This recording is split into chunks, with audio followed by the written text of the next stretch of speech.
Welcome back, everyone, to another episode of Living Your Greatness. This is your host, Ben Mummy. And today we have a new guest to the show, and his name is Mike Fata. So for those of you that don't know Mike, he's actually the individual that co-founded Manitoba Harvest Hemp Foods and served as the chairman of the board and CEO, helping guide the strategic sale of the company for $419 million.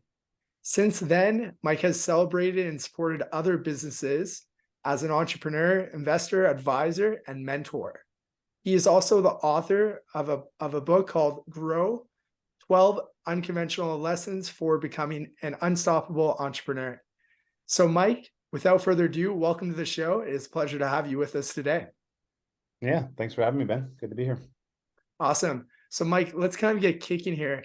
Tell us a little bit about yourself. Where did you spend your formative years growing up? And what has inspired you to become a 9-figure founder, investor, author, mentor, and building a portfolio of world-class companies?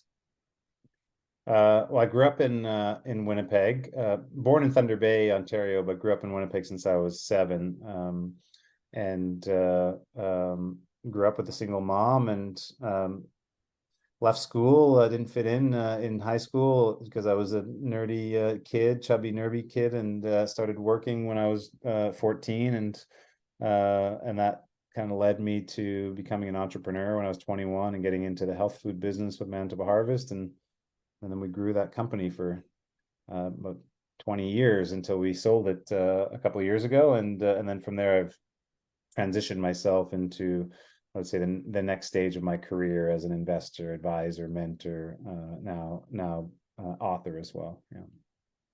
Awesome. Cool, Mike.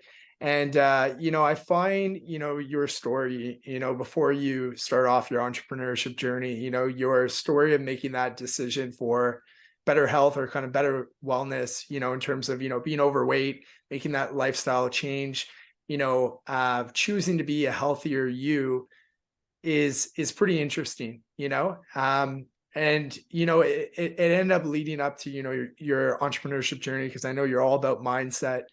But a question I have for you is, when you were building up Manitoba Harvest Hemp Foods, how did you balance the drive for financial success with the desire to create a positive impact on the world through a sustainable and health-giving business? Yeah, I always had the mindset of, I wanted to create success in life without undermining someone's future. And so I thought I found that in hemp. I was always super passionate about hemp. When I got into my personal health journey, and lost 100 pounds and got really focused and interested on health, I learned about the healthy aspects of the hemp seed. I thought, oh, well, this is great. Championing hemp seed, I can hopefully make money. I didn't have a clear vision of the $419 million exit or anything at that time, but I thought I could create this business or create work out of it, and it wouldn't undermine someone's future, just be positive for someone's future, because we learned how positive hemp was, not only for people's health, healthy seed, but growing the crop was also very sustainable. And so it kind of started from that mindset where, even back then, because of my own health journey, I wasn't going to go start a company that was selling like Coke or Pepsi or something, and feeding sugar down people's throats, right? And like that for me, you can make a lot of money, and those companies do make a lot of money, but it's definitely undermining people's future. And so it's kind of just in my early 20s there, I was thinking the opposite of that, and going back to more of that holistic way of living, and wanting that for everybody. That's awesome. Yeah, no, I find that really interesting, because even like in the 1990s, I feel like because of, technology not being where it is today, there was maybe less education, about those, sustainable options, or even like, let's say, other solutions, to eat a healthy diet, and so it's really cool to hear that, back then, you were pretty self-aware of that, and also striving really hard, to educate people and kind of have a greater impact, right? Yeah, I think, that was my health journey really led to that. Like, being 300 pounds just sucks, like it's painful physically, mentally, draining, and emotionally. I was a roller coaster. And so when I made the positive health changes, which started out kind of more exercising and bodybuilding, weight training, but then led into learning about diet, nutrition, and then more specifically, the natural foods diet. It was just very weird back then. You couldn't go and get a lot of natural and organic foods at traditional grocery stores. People, I think, were thought of to be more like naturalists or hippies or something that were leading that diet, and it's just the world hadn't caught up yet. But when I experienced that myself and started feeling really good and taking full control of my health, I wanted everyone to feel that if they weren't already, and I think a lot of people have been kind of duped over the years of traditional marketing, selling them, convincing them they want to eat Cheetos and drink soda, and then wondering why they feel bad after when they overindulge in that kind of stuff.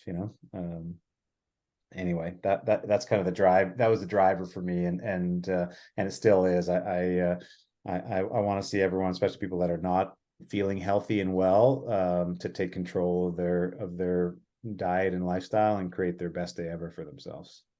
Absolutely. No, I love that. And something that I kind of want to, dive a little deeper in is, I kind of said it in one of my last questions, but like, you're huge on continuous improvement, and I know you've described yourself before as, the little engine that could, right? And so something that I want to focus on is, I know you've recently come out with a book. Obviously it's about growing, and personal growth, and it's specific, obviously towards entrepreneurs, of kind of becoming unstoppable, right? And having such a strong mindset, right? So I kind of want to unpack, some lessons that kind of stood out to me. And, one of them is actually your first lesson in the book, which is a million wins. So a question I have for you is, how can a million wins add up over time and help an entrepreneur achieve their ultimate goal? Yeah, I didn't know that I had this, maybe call it a gift, maybe more of a natural gift, until my mom told it to me. It's like, I always had a great imagination, but what it turned into was visioning a goal that had many steps, maybe a million steps to get there, out far in the future, but then being able to be clear on what each one of those steps were, those mini wins along the way. And so I think that served me really well, and I've seen it serve other people. Instead of going for this, have a big, hairy, audacious goal, have something massive that you're going after, but break it up into bite-sized chunks, break it up into that 1,000 wins, or literally a million wins, to be able to get to your ultimate goal, because you're much easier to achieve that when you have these short little wins, and they can come with some losses or some learnings too, but just incrementally, the more W's you can put on the board, the more successful you're going to be. That's my experience, and that can tie back into a very healthy and mindful living. When you're being your best self and taking care of your physical health, sleeping well, exercising, choosing a good diet, making your bed in the morning is a good win to get up. Like, you start to get into a rhythm of being prepared for just winning these small wins, and literally a million of them can add up. Absolutely. And I always find, like, what's so key to even add to that is, like, people always think, from like the outside, I'm talking about like outsiders, that, it happens overnight, like a big success, and really most of the time it's, you gave so many good examples. Like, it's those continual reps that you keep putting in every day, and those habits and those routines, right? And also being strategic as well, right? Achieving smaller goals, kind of like that you said, and kind of breaking it down. So I appreciate that. Something that I want to move to is another lesson that I know you're big on, is how to feel like you. And, I think that's important for a lot of entrepreneurs who are tuning in, because it's very common that sometimes, entrepreneurs lose that, work-life balance, or they kind of lose like themselves. Very, very, very, very common. So a question I have for you is, how does, an entrepreneur stay true to themselves while also adapting to the changing needs of their business? Yeah, I think you need to. It really starts from having a solid plan, and I call it the best day ever plan. It's different for everybody. My best day is not going to be your best day, and is not going to be maybe the best day of one of your listeners. But I think it's critical to have a good vision of what your best day ever looks like. And there's different components of that. You know, work is one of the components of I still, even after all my success, work is a huge component of my best day ever. I love working. I just want that work to be highly impactful, and for me to be in a very effective state to do that. But I'm also very mindful that, you know, my best day ever includes, you know, my health routine, loving time with my friends and family, cooking and preparing and eating food and stuff. And I don't want, my role is to keep all of those plates spinning. And I don't say it's always perfectly organized, because sometimes things are more demanding.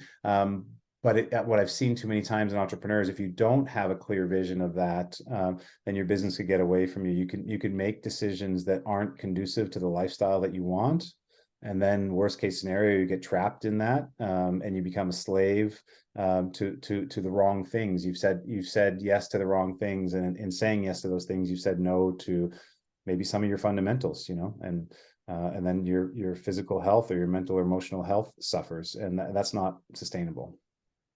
Absolutely. And I think that is the key point there too, with like learning how to say no and how to properly prioritize, where you're putting like your time wealth, into your decisions.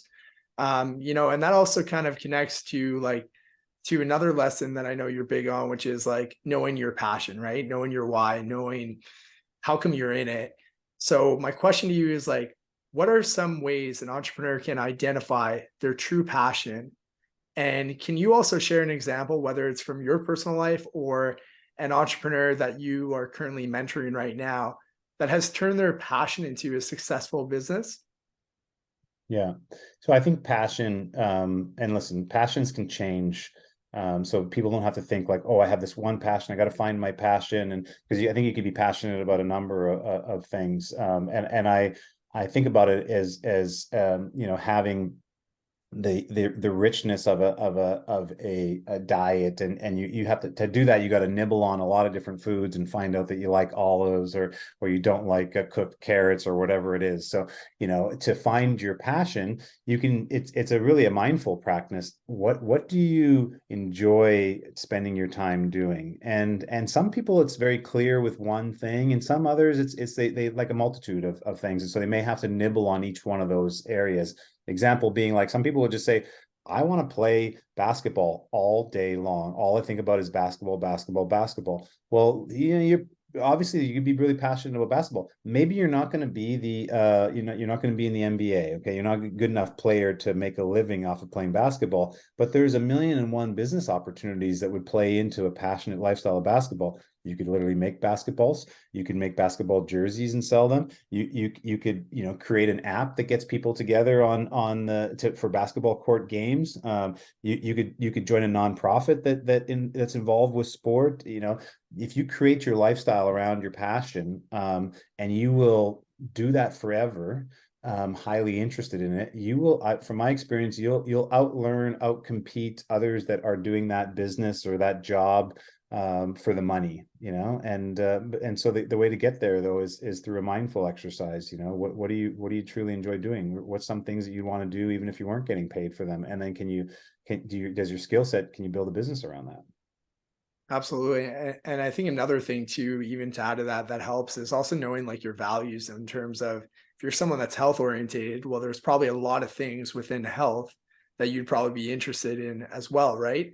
But I love what you did there because you went even more specific in terms of like, hey, what is a specific thing that someone likes? And that basketball example is kind of great, right? Because it Yeah, can I mean, be, some people, I come up with that and be more specific because it's a different, you know, you could say plumbing there and be like, hey, I love plumbing. I love being able to construct and watch water flow, and people could be like installing toilets and doing designs of plumbing in-house fixtures, or creating a new plumbing fixture all day long, and they could have that same, they could be passionate about that because we're all different, right? But the reason that I put that out there, Ben, is because there are people theorists that say that's all bullshit. Passion about do something that you're good at and make money at it. Well, what are you good at? How do you things that you're good at are naturally things that you want to do. If you could align things that you want to do, again, something you would do for free because you're that interested in it, and you could put a business, not even as an entrepreneurship, you could just go work in a company. You're going to be more successful because when you're not working, you're going to be thinking about that thing. You're going to be networking with other people that are interested. You're going to be educating yourself. Like your whole lifestyle will be about that, and you just will. You'll outcompete someone that's less interested, like 9 out of 10 times. Totally. And that also reminds me of too, there's like an expression in Japan, like finding your ikigai, right? Like your Right. purpose. Yeah. And like it has a whole kind of graphic of, finding something that you love to do, finding something that, finds that need to still, pay the bills, right? Like all those elements, right? So it's totally right. Like I do agree with you. If you pick something that you're good at, but there's no passion or no desire, it's obviously going to have an impact on your happiness, your enjoyment, and your performance, right? So something that I want to shift to is another one that I know was a lesson in your book was, make friends first, and so my question to you is like, how can networking and building relationships help an entrepreneur succeed in business? And can you share an example of a successful business partner that started with a strong friendship? Yeah, so I think, my one of my least favorite sayings from doing business was it's not business, it's not personal, it's just business. And I'm like, that's bullshit. We're all human beings. What do you mean it's not? And believe me, I get the saying, but the reason of making friends first is because I want to have true relationships, and actually care about somebody and understand, maybe we can't be best friends, that whole thought of best friends, because some people say you can't be friends. They're your customers, they're not your friends. No, if you care about someone and you understand like where they're from, and what they like, and if they have a family or not, some of the simple things, you're coming at it from a relationship first. If you build real relationships with people, whether they're the buyer in a store that you're selling product to, or they're one of your vendors that you're buying product from, and they're supplying you, or they're a logistics company, like you will work together because you have an enjoyable relationship, and then you could build something good from it, whether that's in the for-profit space or it's in a kind of non-profit space. Like it's all about relationships and community, and so nowadays with the benefits of social media, and you could bring, I always think it's good to show up to make real friendships, but you can also intensify those, or make new ones online for entrepreneurs. It's so valuable, to actually be able to call up a friend, and them provide some, advice, or an opportunity to sell, or again, even supplying you with the goods or services that you need, and it's hugely valuable. You want a great example? I know he's been on your show before. Hey, Jake Carls from Midday Squares does a great job of it. Put yourself out there and go and make friends, and just authentically tell your story and what you're doing, and then be interested in the other person's story and what they're doing, and say, great, now we're friends in the community, and does a business opportunity come up, it'll probably be natural, and like have a conversation about it, and way more business gets done like that than I think a lot of people realize, and so I'm a spokesperson for, that's why, make friends first, and do business second. It's been highly impactful in my 25 years as an entrepreneur, and there's no way that I would have got to where I am without that thought and focus over those 2 decades. Absolutely. And you know what? I think that's a great example with Jake, like you see it, online, when he even showcases, these stores and those people, at those stores, putting like the person first kind of mentality.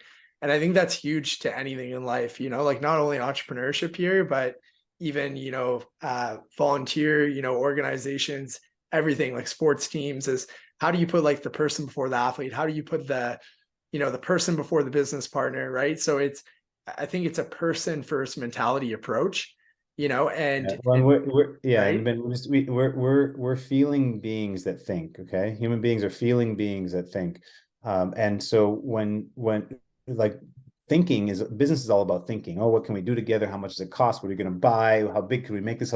But feeling, that feeling, we know the feeling when you sit in the same room with someone, when you share dinner with someone, when you're in the same kind of heart space, when you're telling stories and sharing back and forth with someone, you feel something. That feeling is the relationship. That's the friendship. And then there's plenty of time to put the thinking brain together of like what you could do business with together. Yeah, absolutely. And I find always people to want to really sincerely help someone when they have that relationship first, right? That friendship, right? So that's also what beautiful is too about it, is that there's so much more potential of where things could go, which is huge. Another lesson that I want to move to is, I know you are a big believer of, believing in your own vision, right? So a question I have for you is, how can an entrepreneur how can an entrepreneur maintain their belief and their vision during times of uncertainty or setbacks? Yeah, I think you have to have your personal. For me, it's personal health practice, but I say you have to have your personal practice that builds confidence, even in down times. We know from business or just the growth process is not linear. You're always going to have like surges and then setbacks, and so you have to you have to put yourself in a space that you keep yourself in the flow state, keep yourself motivated, and because too many people will get um, de-energized when something doesn't go right, but something not going right is just part of the process, and you have to fire yourself up, especially you start comparing yourself to others. So I think whether that's some breathing exercises and a meditation practice for you, whether that's getting yourself into a flow state by going for a run or some kind of physical activity that brings that confidence level back to you. You have to have that centering and grounding routine as part of your normal, ritual as part of your normal routine, I think, to be successful, because you're going to have setbacks, especially if you're an entrepreneur operating a business. Absolutely. And then another one that I want to move to is, exit stage and I found that one interesting because, when someone's building a business, there can be different times, right? Where eventually an end it comes, an exit. So a question I have for you is, like, how did you know when it was the right time to sell Manitoba Harvest Hemp Foods, at 419 million, and also exit out of the business? Yeah, I mean, we sold the business twice, so it was a long time coming. Like, we sold majority in 2015, and that was driven by, we had a lot of shareholders, and there was a life cycle to all the shareholders. I was already 18 years in business, 17, 18 years, and so and then as far as the $419 million exit, I saw it was just the perfect timing for all of our stakeholders that were involved. The Canada just legalized recreational cannabis, and so the cannabis companies that were publicly traded had huge balance sheets and a lot of dollars that they wanted to find to put to work, and we were that perfect business that was unregulated, because we were hemp foods, not regulated kind of cannabis product, but relative and kind of a business strategic fit together. The U.S. just legalized hemp a couple months before that, after 20 years of lobbying them. At the same time, the FDA in the U.S. gave us GRAS status, generally regarded as safe, for our hemp parts and oil and protein. So all these points of value and timing all came together within a couple of months, and it was just very clear to me that it was going to be a perfect time and the highest valuation that we could to exit the business. So from a business standpoint, like, it was all about timing.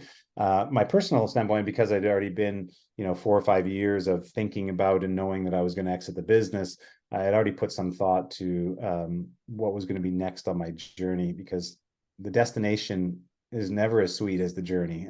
Even with a lot of dollars in the bank, a lot of entrepreneurs just want to do what they were doing, building their team and building success and stuff. And so it's you hear that, like, don't fall too much in love with your business, especially if one day you're gonna leave it, or it's gonna leave you, and you have to know what's next, because there's a grieving process, there is a transition cycle that has to happen. For sure. And it also sounds like too that you've found a way, to realize that after you've exited, and had that big win, that you can now put that time into mentoring and advising and, being an investor, and in other companies, and helping them kind of grow to their success, which I find really cool that you've been doing that. And that actually leads kind of like to my next question is like, I know you are building a portfolio of world-class companies, you are an investor and advisor with many companies. So question I have for you is, what do you believe makes, a world-class company? What well, I've built world class, so what I've learned over world class is there's some international standards to things. One of them is a quality standpoint. There's world class quality, um, which is certified, to the Global Food Safety Initiative. So anyone that's selling food or food products or consumables like that, one aspect of building a world class company is building it to a Global Food Safety Initiative standard. I'm a big believer in quality and built my success off building quality. But it's more than that. Building world class is also building a world class team and systems and processes in the business so that the business is scalable. I've had the benefit of growing $100 million business, but also selling, having three transactions over 9 figures, and all of that was the strategic value was created by putting a great team together, putting great products together, putting great processes together for that team to follow, and a great culture. And those are all examples taken from what people would probably see as like traditional world-class companies, big CPG companies, big brands that are literally selling in all the countries around the world, or many of them. Absolutely. No, that makes a lot of sense. So that kind of makes me think, you also have a podcast, and some of these companies, whether it's Midday Squares, whether it's Bloom, whether it's Nuts for Cheese, but just in general, like some of these companies that you advise or invest in, have been on your podcast as well as other companies. So my question to you is, when you look back right now and think about all the episodes that you've done on your podcast, are there any memorable highlights or stories or lessons that you personally learned that you would want to share with my listeners? Um, yeah, I mean, that's a great question. I started the podcast just because I wanted to talk to all these founders, and everyone's building success in a different way. Whether I'm invested or coaching and mentoring some of those founders, they're still building success in a different way that I built it. I'm offering some of my value there to them in mentorship, but they're doing it their way. And so my mission with the podcast was to be able to share those stories of the founders. Like selfishly, I get to talk with them and connect on it, but share those with my listeners, because there's just so many great examples of personal and professional growth, from different people, different ethnic backgrounds, different markets or regions that they're in, different products or services that they're offering, and categories that they're, and just so that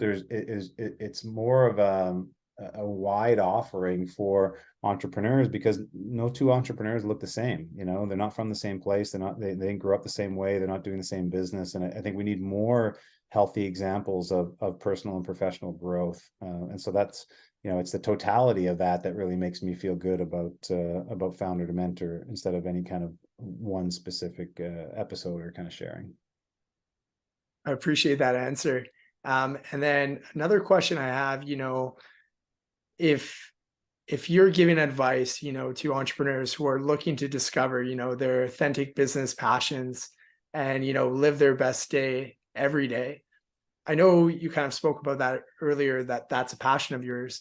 How would you advise that they do it? Like, what are some mental fitness tools, practices, or even habits?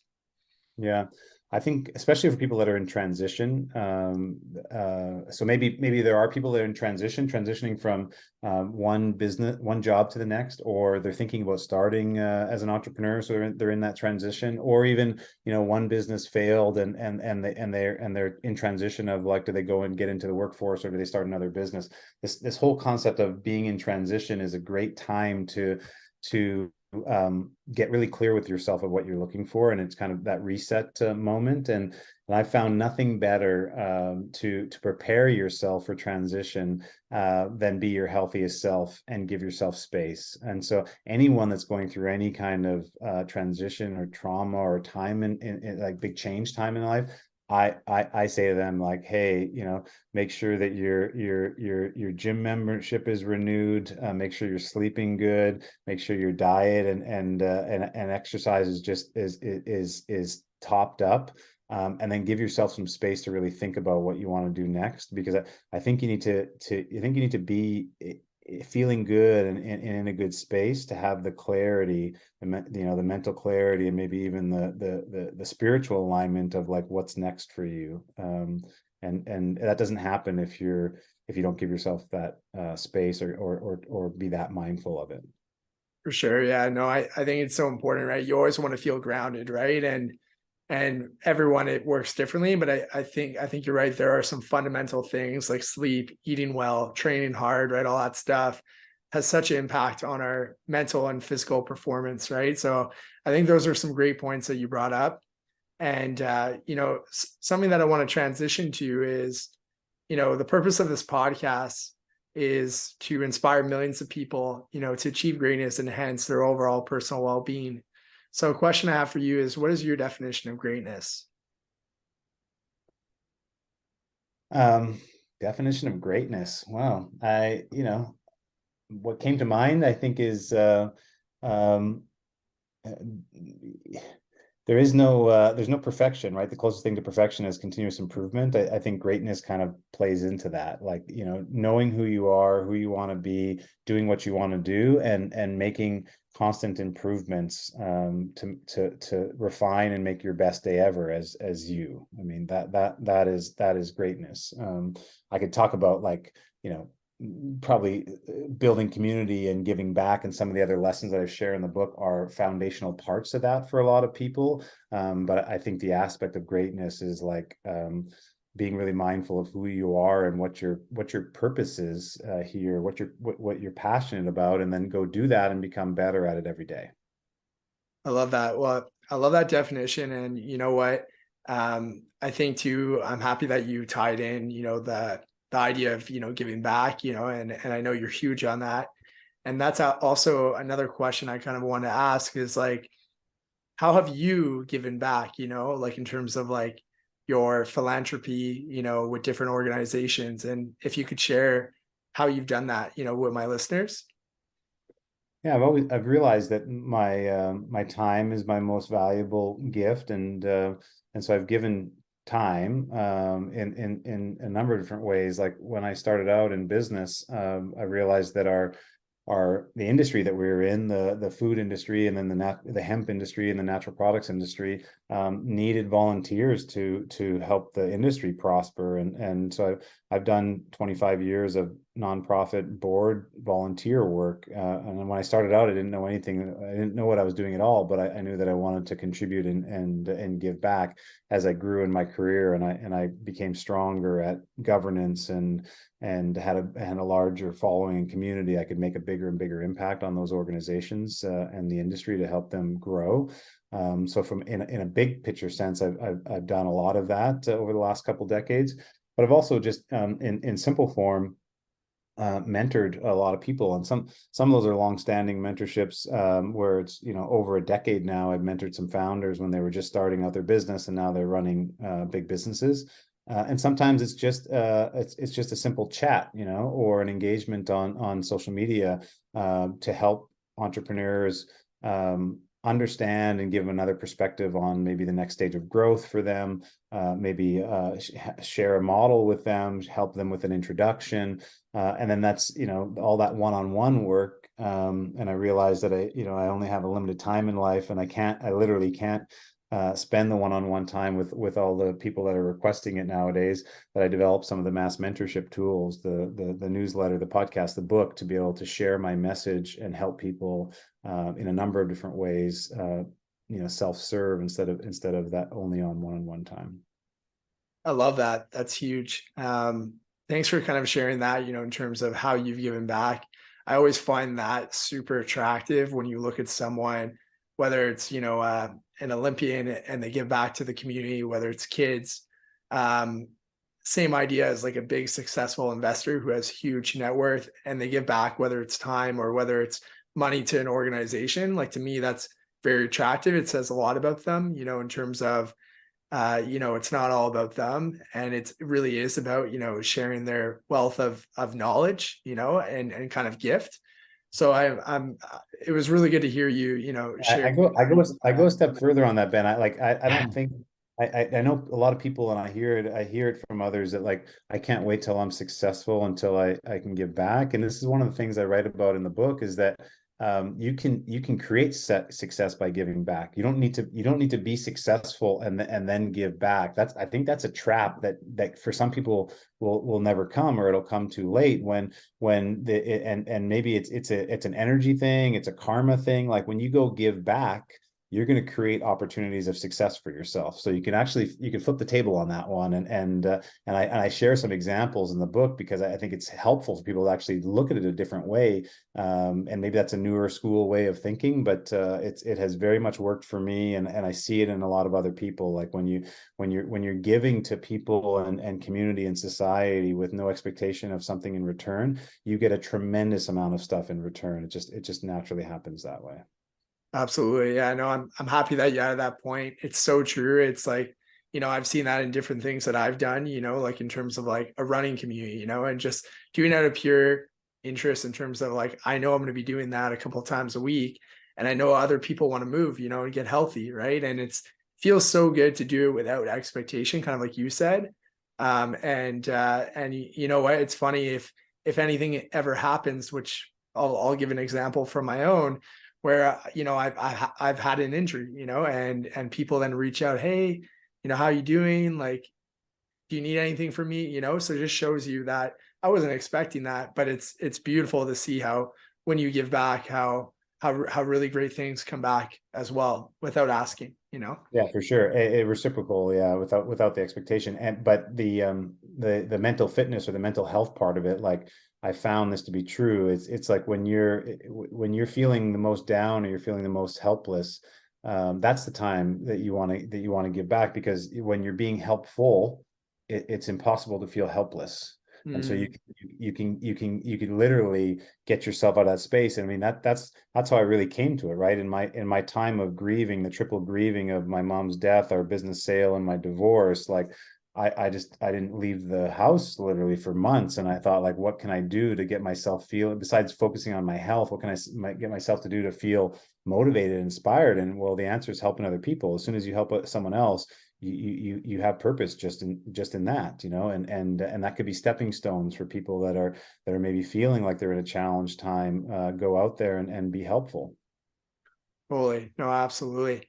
And then, Mike, another question I have is like, now that you have, a feel of my podcast and kind of what it's about, who is the future guest, someone that you personally know that you would love to see on this show? Well, I'm a big believer in giving a platform for women entrepreneurs. So I think it should be a balance of that, but even kind of more so. There's some really badass women entrepreneurs. I'm not just going to promote people that are companies I've invested or involved in, but there's a number, and well, I challenge you to go on to see some of the guests that I've had on Founder to Mentor, and find one that you think is the right fit, and I'll for sure make the introduction, and you'll share more of their story, and that could be a great fit. Awesome. Yeah, no, it sounds good, Mike. And Mike, where's the best place, for my listeners to go to, follow your work or maybe check out your book or, just connect with you? Yeah, I mean, you can get the one-stop shop for all things me is mikefata.ca, mikefata.ca. And then I'm very active on LinkedIn. So if and a little bit of other social, but between mikefata.ca and finding me on LinkedIn, you can get access to everything that I'm doing. Okay, great. So I will make sure to, put all that in the podcast notes. And I want to take this last little bit of time, Mike, to really thank you for being here today. Thank you for making, time to the show. It was a pleasure to have you on Living Your Greatness. Yeah, thanks for having me again.